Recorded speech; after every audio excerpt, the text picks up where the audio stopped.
서머나 교회가 부흥하기 위해서는 여러분과 제가 교회라는 개념을 좀 잘 이해해야 된다고 생각합니다. 그래서 서머나 교회가 금년에 다시 부흥하는 표를 삼을 때 저는 목회 서신을 강의하기로 마음먹었습니다. 목회 서신은 디모데 전서와 디모데 후서와 디도서, 그래서 목회자들에게 보낸 바울 사도의 편지가 성경에 수록되어 있는 것입니다.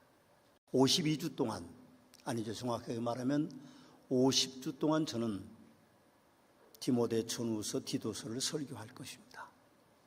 그러면서 하나님이 제게 주신 영감은 서머나 교회가 더 좋은 교회 되기 위해서 설교 제목마다 교회라는 이름을 붙이도록 저를 감동시키셨습니다. 그래서 저는 지난 27주 동안 설교하면서 설교의 제목을 교회라는 이름을 붙였습니다.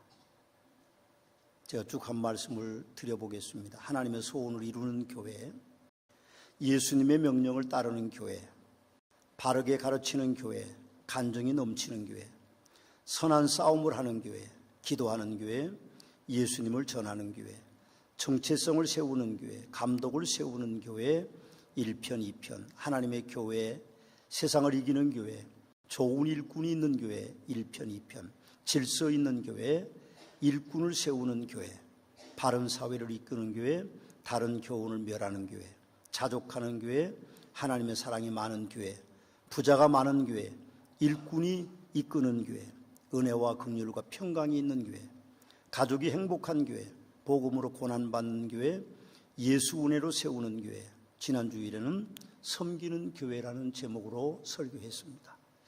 다 기억하시나요? 제목도 처음 듣는 것 같죠? 저도 사실은 다 기억 못합니다. 제 설교가 주일날 1부 예배, 2부 예배 드려지고 극동방송에도 목요일날 4시에 나오고 CBS 방송에도 토요일날 1시 5분에 나오지만 저도 다 기억 못합니다. 제가 기억하려면 제 원고인 노트북을 봐야 될 정도로 저는 많은 것들을 기억하지 못합니다. 여러분들도 물론 기억하지 못하겠죠. 그러나 저는 그런 감동을 받았습니다. 저는 기억하지 못하지만 또 성도들이 다 기억할 수는 없지만 서머나 교회가 예수님께 칭찬받는 교회가 돼가고 있다고 하는 영적인 감동이 저에게 옵니다. 감사하면서 그래서 오늘도 설교하기 위해 단위에 서 있습니다. 금주는 저는 예수님의 군사된 교회, 그런 제목으로 설교합니다. 오늘 성경 본문 앞부분에 보니까 예수 그리스도의 좋은 병사라고 하는 후대의 사람들이 소분류 제목을 정해놓고 있습니다.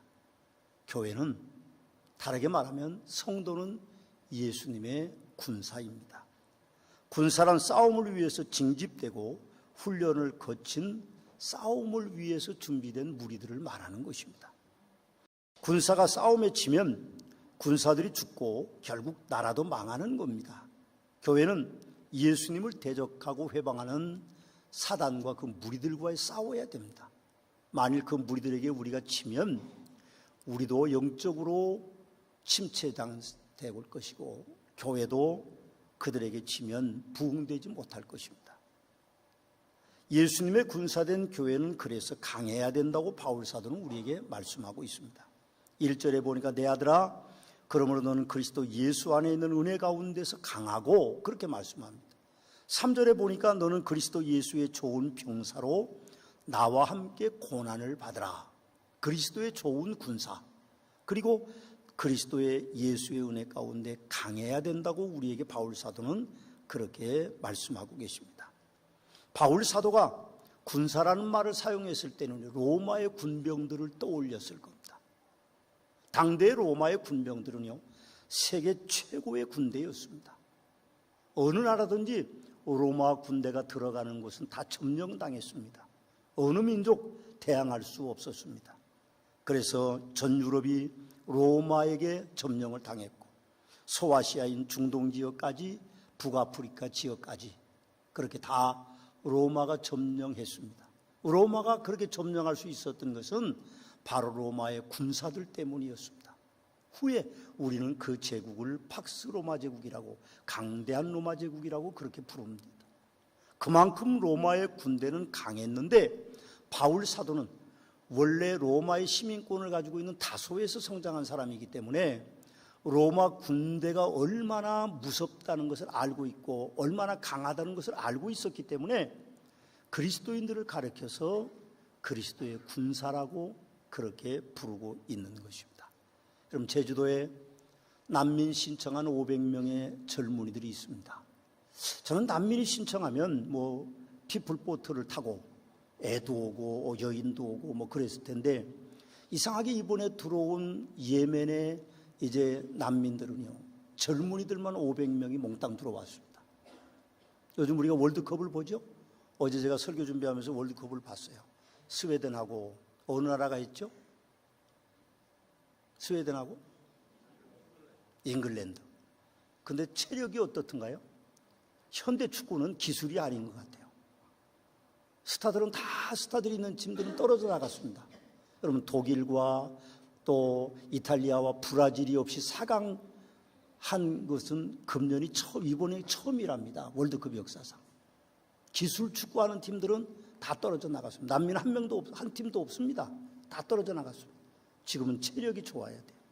그래서 조직력과 체력을 가지고 몸으로 버티는 팀이 이기게 되어 있습니다.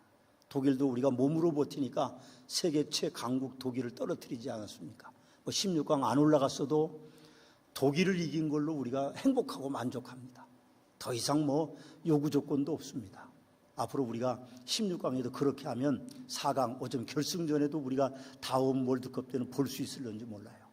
제가 그랬습니다. 우리 액정비전이 너무 좋아서 이 액정비전을 월드컵을 좀 봅시다. 그랬을 때 이제 16강도 못 올라갈 텐데 뭘 미리 봅니까? 16강 올라가면 16강 때부터 보기 시작합시다. 제가 웃으면서 그러는데 16강이 못 올라가서 이걸 안 봤습니다. 다음에는 우리가 18강도 4강도 이걸로 좀 보면 좋을 것 같아요.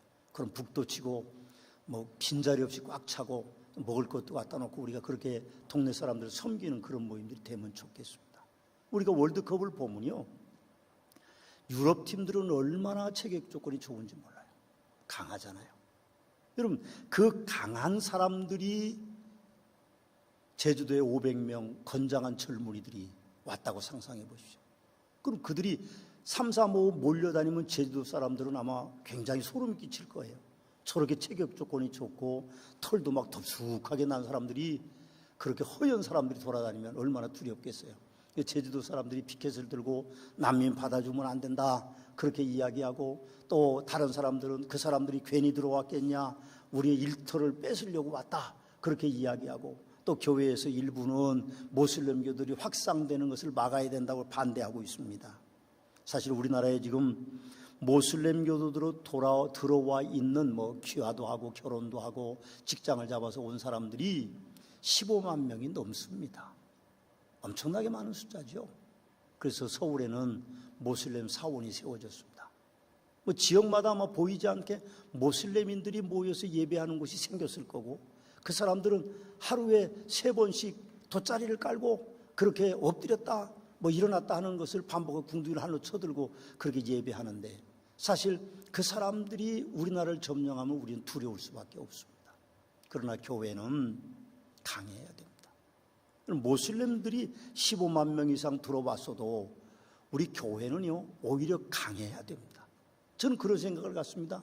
그 사람들이 난민 신청해서 들어오면 교회가 그 사람들을 섬겨야 됩니다. 그래서 그 사람들에게 선행을 통하여서, 그들은 알라신을 믿는데 알라신은 우리가 믿는 하나님입니다. 구약은 똑같은 성경을 씁니다. 신약만 달라요. 메시아가 우리는 예수 그리스도라고 믿고, 그 사람들은 메시아가 안 왔다고 믿습니다. 물론 모하메드가 메시아라고 생각할 수도 있지만 아직은 그런 것 같지는 않습니다. 그래서 우리는 강해서 그 사람들을 오히려 포용해주고 그 사람들에게 복음을 전파하는 거죠. 북한에 기독교인들의 숫자가 굉장히 많습니다. 가끔 다는 아니겠지만 가끔 이제 북한의 소리방송 하는 곳에서 들려주는 거 보면 기독교인들이 집단적으로 사형을 당합니다. 100명이 넘는 사람들이 60몇 명이 집단적으로 예수 믿는 사람들이 사형을 당해요. 근데 이 사람들이 예배들이 다 붙잡혀가는 겁니다. 붙잡혀가면 옥에 가두면요, 일정한 시간이 되면 성경을 외우는 소리가 들리고, 일정한 시간이 되면 기도 소리가 들리고, 일정한 시간이 되면 찬송 소리가 울린다고 그럽니다. 그래서 반동분자로 몰려서 처형되는 그런 일들이 비일비재하게 많습니다. 그러면 누가 그 사람들에게 복음을 증거합니까? 선교사들이 증거합니까? 아닙니다. 대부분 다 북한 사람들이 자체적으로 복음을 증거하는 겁니다. 탈북해서 오거나 일터를 위해서 나와 있는 북한 사람들을 선교사님들이 잘 대우합니다. 잘 먹이고 입히고 교육시킵니다. 그래서 성경을 가르치고 예수 그리스도를 믿게 합니다. 그리고 그 사람들 중에 일부가 목숨을 걸고 북한으로 들어가는 겁니다. 서방으로 나올 수도 있는데, 난민 신청해서 한국에 올 수도 있는데, 그렇게 하지 않고 많은 분들이 다시 북한으로 돌아갑니다. 돌아갈 때 그 사람들은 선교사가 돼서 돌아가는 겁니다. 자기 가족, 가까운 사람들 비밀리에 모여서 저녁에 예배드리고 산속에 가서 예배드리고, 그래서 그 사람들이, 기독교인들이 북한에 의외로 많다고 합니다. 우리는 강해야 됩니다. 여러분, 오늘 모슬렘 교도들이 아무리 들어와서 500명의 젊은이들이 있어도 우리가 그 사람들을 포용하고 그 사람들에게 예수 그리스도를 심어주면 북한으로 되돌아간 그런 북한의 그리스도인들처럼 그들이 다시 본국으로 돌아가서 선교사의 역할을 더 잘 감당할 것이라고 생각합니다. 강한 교회는 2000년 동안 사단과 싸움을 해왔습니다. 그것이 외부의 싸움일 수도 있고 내부의 싸움일 수도 있습니다. 여러분, 외부의 싸움은 다른 종파와 다른 권력들과의 싸움일 것이고, 내부의 싸움은 아마 이단과의 싸움일 것입니다. 이단들은요, 예수님이 없습니다. 예수님이 없어요. 그래서 그들은 사람에게 집착하고, 교리에 집착하고, 신념에 집착하고, 신비로움에 집착하는 그런 일들이 있습니다. 며칠 전 일본의 옴진리교라고 하는 교주 아사하라 쇼코라고 하는 사람이 사형당했습니다. 1995년에 도쿄의 지하철 6곳인가 5곳에서 살인가스를 그 사람들이 뿌렸습니다. 많은 사람들이 죽었어요. 그래서 조사하다가 이 쇼코라고 하는 교주를 붙잡았습니다. 그리고 일본 경찰에 의하면 그동안에 있었던 여러 가지 큰 테러의 사건들이 이 쇼코라고 하는 사람이 하는 옴진리교의 교인들이 일으킨 것입니다. 그들에게 헌신한 사제들이 1700명이나 되고, 그 옴진리교를 믿는 사람들이 유명인사까지 포함해서 10,000명이나 된다고 합니다. 결국 이 사람들은 일본 국가를 전복하는 계획까지 세웠다고 합니다. 얼마나 무섭습니까? 정교의 힘은 무서운 겁니다. 강한 거죠. 그러나 우리 기독교는 그보다 더 강해야 됩니다. 우리는 테러를 모의하지도 않고 평화로운 복음 전파자가 돼서 세상을 정복하는 강한 세력들이 교회는 돼야 된다는 것입니다. 예수 믿는 사람들은 강해야 됩니다. 우리가 절대로 약해서는 안 됩니다. 세상이 아무리 험하고 경기가 어려워도 예수 믿는 사람들은 강하게 살아남을 수 있는 사람들이 돼야만 됩니다. 어떤 세력과도 야합하지 않고 오직 예수 그리스도를 전파하는 일에 강한 존재들이 돼야 된다고 바울 사도는 말하고 있죠. 또 바울 사도는 예수님의 군사된 교회는 충성스러운 사람들이 돼야 된다고 말합니다. 2절 말씀에 보니까 또 내가 많은 증인 앞에서 내게 들은 바를 충성된 사람들에게 부탁하라. 그들이 또 다른 사람들을 가르칠 수 있을 거라고 말합니다. 사랑하는 서문학교 성도 여러분, 여러분과 제가 얼마나 예수님께 충성스러운 사람입니까? 부끄럽죠. 네가 충성스럽냐? 저에게 그렇게 물어보면 저는 부끄럽습니다. 그렇게 아마 말할 겁니다. 아마 여러분도 저와 별다르지 않겠죠. 우리가 예수님께 충성하면 하나님이 축복을 주신데 또 다른 사람들도 충성하는 사람을 만들 수 있다는 겁니다.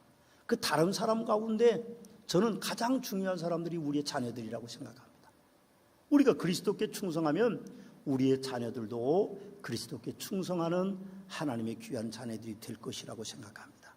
성도가 예수님께 충성하는 것은 사도행전 1장 18절에 있는 오직 성령이 너희에게 임하면 너희가 권능을 받고 예루살렘과 온 유대와 사마리아와 땅끝까지로 내 증인이 되라고 말씀하시는 그 명령을 우리가 이제 시행하기 위해 충성스럽게 일하는 것입니다. 교회는 2000년 넘게 그리스도 예수께 충성했습니다. 그 충성에 수많은 순교자들이 있었죠. 우리도 그 중에 하나이어야 됩니다. 우리가 충성하는 일꾼이 돼야 돼요. 여러분, 어떨 때 우리가 충성하느냐? 하나님 앞에 비전을 맞출 때 충성합니다.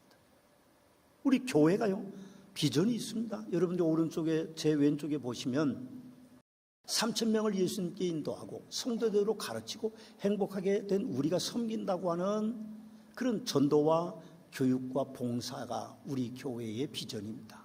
물론 더 큰 비전은 예수님께 칭찬받는 교회가 되는 것입니다만, 그런 비전을 우리가 함께 공유할 때에 우리가 진짜 좋은 충성스러운 일꾼이 되는 겁니다.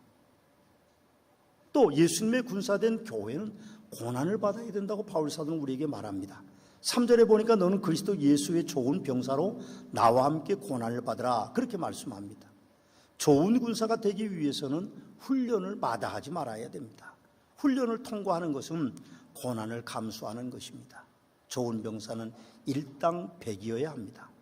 곰과 사자와 싸워서 양을 지킨 다윗은 사울은 천천히요 다윗은 만만이라는 그런 이름을 얻습니다.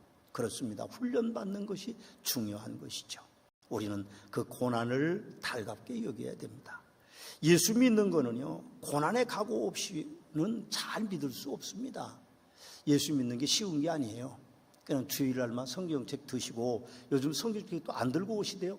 핸드폰만 달랑 들고 그렇게 오시는 분들이 많으니까 늘 들고 다니는 핸드폰 포켓에 싹 넣고 오셔서 딱 열고 성경도 있고 찬송도 있고, 뭐 목사가 무슨 얘기하면 혹시 그게 맞나 그러고, 또 의심스러운 사람들은 인터넷에 뭘 뒤져보고 그런 분들이 많아요. 참 쉽죠, 예수 믿는 게. 그러나 예수 잘 믿는 건 어렵습니다. 예수 잘 믿는 건 어려워요. 굉장히 힘듭니다.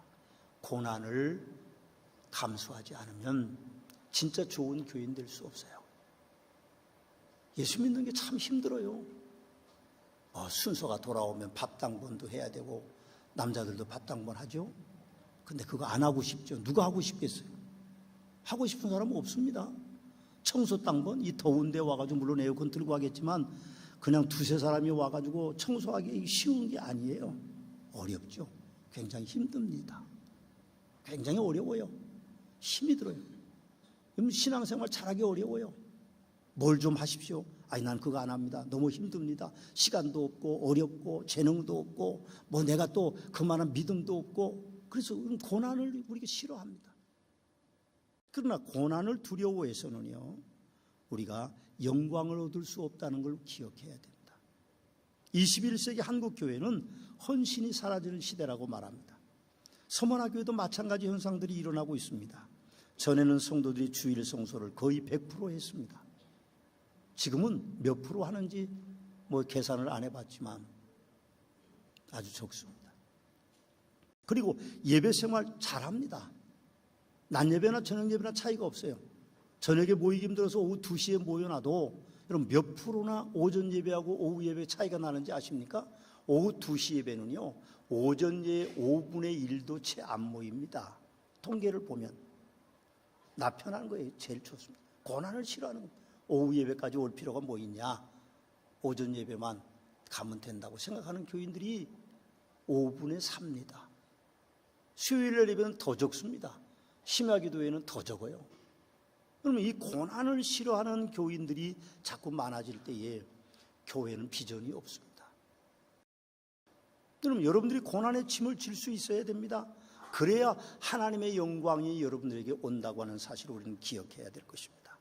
물론 우리 교회 성도님들 중에 일부는 참 잘하세요. 어제 유치부 여름 성경학교가 있었습니다. 그래서 오후 5시까지 여름 성경학교를 하는데 제가 놀랐습니다. 주방이에요. 사람이 그득했어요. 남자들이 또 막 할아버지들이 막 꽉 찼어요. 그래서 나는 유치부에 웬 할아버지들이 이렇게 모여서 밥을 도와주나 보다. 그리고 나오시는 분이 한 분이 붙잡고 왜 남자들이 그렇게 많이 주방에 있습니까? 그랬더니 유치부를 도와주는 게 아니고 오늘 점심 때문에 어제 하루 종일 일을 하셨어요. 6시까지 하신 분도 계셨어요, 남자가. 그리고 교사들이 참 많았습니다. 영화부 교사도 있고 유치부 교사도 있고 또 뭐 유년부 교사도 있고 초등부 교사들이 다 모여가지고 애를 많이 썼습니다. 참 대단하죠. 그렇지만 많은 성도들은 고난을 싫어합니다. 그냥 주일 교인으로 주일날만 핸드폰 들고 왔다 갔다 하는 교인이 되면 그걸로 만족한 교인들이 많은데, 하나님이 글쎄요, 제가 보기에는 고난을 감수하지 않으면 하나님의 축복이 없습니다. 어쨌든 고난을 좀 여러분들이 짐을 지셔야 돼요. 힘들게라도 억지로라도 짐을 져야 돼요. 구레네 시몬처럼 예수님이 십자가로 억지로 진 것처럼 짐을 지면 하나님의 영광이 여러분들에게 가득하리라고 저는 그렇게 믿습니다. 우리 성도에게는 고난 없는 영광은 없습니다. 하나님께서는 공짜가 없어요. 거저가 없습니다. 공짜로 뭘 주신다고요? 아니, 안 주십니다. 제가 보니까 뿌린 대로 거두지, 하나님은 공짜로 하는 요행, 그건 하나님이 주시는 게 아닙니다. 뿌린 대로 거두는 겁니다. 그래서 바울 사도는 나와 함께 고난을 받으라 그렇게 말씀하고 있습니다. 고난받는 자는요, 함께가 아니라는 말입니다. 바울도 고난을 받고 있다는 것이죠. 함께 고난을 받자는 것입니다. 여러분, 아합 왕에게 이스라엘 백성들이 어려움을 겪었어요. 이세벨은 왕비를 얻어가지고 선지자들 다 죽이고 나라가 3년 동안 가뭄이 들어서 나라가 다 망하게 생겼어요. 그때 엘리야가 나타났죠. 근데 엘리야는 자기 혼자인 줄 알았는데 오바댜라는 선지자가, 오바댜라는 참 관리가 그 직분이 있는 공직자가 100명의 선지자를 숨겨서 50명씩 굴에 숨겨가지고 먹을 걸 줬어요. 그리고 하나님이 뭐라고 말합니까? 나 혼자만 남았다고는 엘리야에게 말하기를 7,000명을 남겨뒀다고 그렇게 하나님께서 말씀하셨습니다. 우리는 혼자가 아닙니다. 일할 때는 나 혼자인 것 같아도 하나님께서 동행하시고 나와 함께 할 수 있는 사람들이 교회 안에는 많다는 것을 의미하고 있습니다. 여러분, 고난을 우리가 감수합시다. 고난 이후에 영광을 우리가 얻기를 원하시기를 주님의 이름으로 축원의 말씀을 드립니다. 또 바울 사도는 군사된 교회는 모집한 자를 기쁘게 해야 된다고 그렇게 말합니다. 4절 말씀에 보면 병사로 복무하는 자는 자기 생활에 얽매이는 자가 하나도 없나니 이는 병사로 모집한 자를 기쁘게 하려 함이라 그렇게 말합니다. 모집한 자란 예수님을 가르칩니다. 성도는 예수님을 기쁘게 해드리는 삶을 살아야 됩니다. 교회는 예수님께서 기뻐하시는 일을 계획하고 성도는 그 일에 충성할 수 있어야만 합니다. 세상을 바라보지 마십시오. 사람을 바라보지 마세요. 오직 주님만 바라보세요. 그래야만 주님으로만 기뻐하시면 됩니다. 사람이 주는 것은 유한한 겁니다.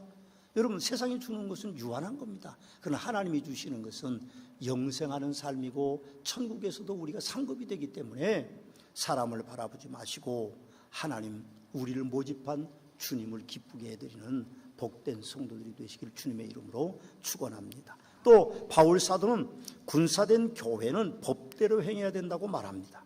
5절에 보면 경계하는 자가 법대로 경계하지 아니하면 승리자의 관을 얻지 못할 것이라고 합니다. 여러분, 옐로우 카드 받고 레드 카드 받으면 퇴장당하고 다음 게임에 못 뜁니다. 위축되게 돼 있죠. 교회는 정의가 하수같이 흘러야 됩니다. 교회가 세상보다 불법이 성하면 어느 곳에서 정의를 찾을 수 있겠습니까? 물론 교회의 정의는 세상법이 아닙니다. 세상의 관습도 아니고요. 교회는 성경의 법을 따라가는 겁니다. 오해하는 분들이 참 많아요. 교회가 세상법을 따라가야 된다고 생각합니다. 여러분, 교회는 세상법을 따르기 위해서 세워진 것이 아닙니다. 하나님의 법을 따라가는 것입니다. 그래서 교회를 평가할 때에 성경을 중심에서 평가해야 되고 기독교의 전통을 통해서 평가해야 됩니다. 성경의 권위로 교회가 법을 지키는 겁니다. 하나님의 법을 지키는 거죠. 교회 안에는 성도들의 세상 것을 가지고 가서 갑질하는 것이 없어야 됩니다. 그리고 직분에 의한 권력의 횡포도 없어야 되는 것이죠. 바벨탑은 아무리 공든 탑이라도 무너질 것입니다. 6번째로 예수님의 군세된 교회는 수고해야 된다고 말합니다. 6절의 말씀에 보면 수고하는 농부가 곡식을 먼저 받는 것이 마땅하다 그렇게 말합니다. 두 가지의 의미가 있는데, 첫째는 수고한 대가를 농부가 먼저 받는다는 것이고, 또 하나는 농부는 오래 참아야 된다는 것을 오늘 바울 사도는 우리에게 말씀해 주고 있는 것입니다. 다시 한번 말씀드리지만 하나님께는 거저 공짜가 없습니다. 뿌린 대로만 거두는 것입니다. 하나님은 거저 주시지 않아요. 공짜로 주시지 않습니다. 뿌린 대로 거두는, 그래서 수고해야 되는 것입니다. 헌신해야 되는 것이죠. 농부는 오래 참습니다. 우리가 오래 참아야 돼요. 성도가 오래 참지 않으면 신앙생활을 잘할 수 없어요. 안 입고 온 꼴 혹은 뭐 아담의 취한 꼴 다 보고도 참아야 돼요. 그거 못 참으면 안 돼요. 그거 못 참으면 안 돼요. 옆에 사람 한번 봐주세요. 잘 참게 생겼나요? 꼭 좀 참으십시오. 그렇게 부탁을 한번 하세요. 잘 좀 참으세요. 아담의 지혜도 좀 참아야 됩니다.